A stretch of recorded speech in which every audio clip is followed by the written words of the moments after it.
লাভবান হলো। এখন আপনাদেরকে এরকম সুযোগ বের করতে হবে যে আপনারা এমন এমন কিছু ক্ষেত্রে যাবেন যেখানে ওই কাজটাই ইবাদত বলে কাউন্ট হবে।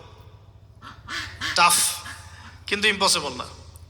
বা যদি এমন জব নাও পাওয়া যায়, আপনি হালাল কোনো বৈধ জবে থাকলেন, আপনার রিজিকের একটা অংশ থেকে আল্লাহর পথে সদকা করলেন। আল্লাহ পাকে এর বেশি কিছু আপনার কাছে চাচ্ছেন না।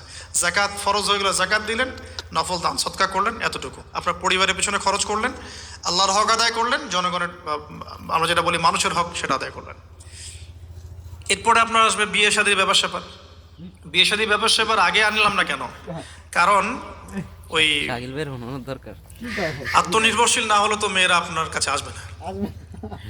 ওটা প্রেম করতে পারে, কিন্তু বিয়ের সময় তারা খুব সচেতন। বিয়ের সময় তারা অনেক বেশি কনসিয়াস যে না, সে কি করে এটা দেখতে হবে। এবং মেয়ের বাবা মার প্রথম প্রশ্নই হবে আপনি করেন কি।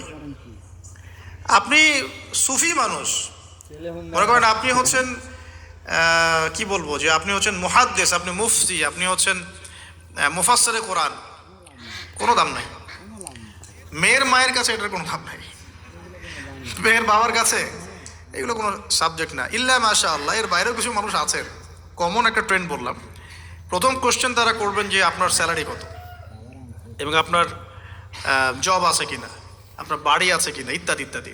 এই জন্যই বললাম যে আগে আর্নিং সোর্সটা নিশ্চিত করে তারপরে এদিকে যান, তাহলে সম্মানটা বজায় থাকবে। আত্মসম্মান ছেলেদের